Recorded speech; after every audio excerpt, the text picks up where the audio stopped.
This is the slot. Every team wants to get the puck here one way or another, be it a tip or a shot, because your chances of scoring are that much better. Sounds simple, right? Well, it's actually kind of sophisticated. There's some techniques to clear the slot, to be available in the slot, things you do with your stick to let people know where to put that puck if you're going to tip it. And each team is going to do this differently, but we're going to start with the Dallas Stars and see how it is that they go about clearing the slot, getting somebody in the slot, and how they make sure the puck arrives when the guy's ready for it. This is 5-on-5 hockey, by the way. Most of the players are up against the boards and hard to see. There's one Dallas player off screen to the right that has Duran's attention, and now that Dallas has control of the puck, everyone's trying to fall into their position. Ryan Johansen is scanning the ice, looking to see where the other players are so he can find his position. Meanwhile, the defenseman for Dallas and the forward closest to the inboards have already got Wi-Fi going. They know that that puck is going to the slot. It's just about timing and getting the puck there when he's ready to tip it.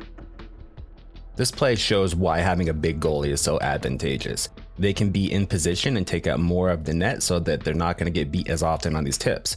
For a smaller goaltender like Georgie, he has to move quickly, and on this one he almost gets beat on the stickhand side.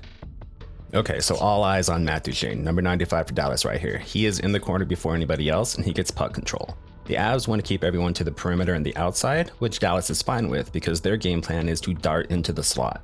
The same way we saw the tip, now we're going to see a little bit of cycling, and then we're going to see somebody dart to the slot and get the pass and get the shot.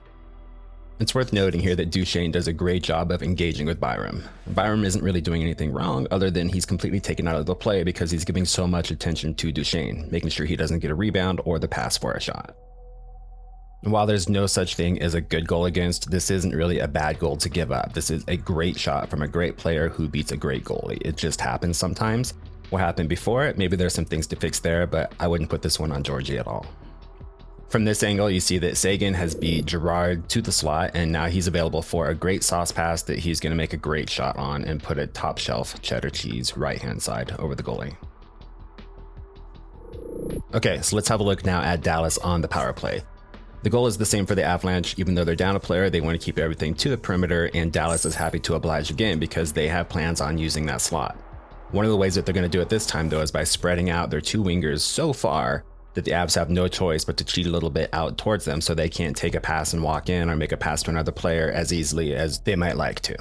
So keep an eye on this one and watch Johansen, number 12. He goes out a little bit far on his guy, and what it does is it opens up the back door for that slot pass. Another advantage to the way that Dallas sets up on this play behind the net is that Georgie has to look behind him. And that means that the last place he saw the player in front of him who's likely to get the best shooting chance isn't in the same spot that he was before. And because Dallas has spread the ice now and they have players darting into the slot just like before, Georgie has to recalibrate and find that player when the puck comes through.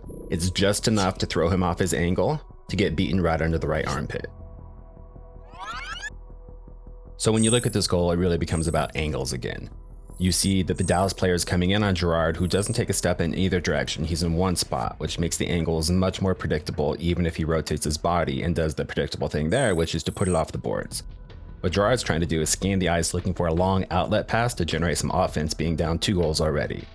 Another interesting thing to watch here is Georgie's head. He knows that the puck got deflected, and you can see the first thing he does is scan the ice as well. He wants to get an account of where every player is on the ice, so that as the play develops, he knows where he needs to be and where the shot is likely coming from.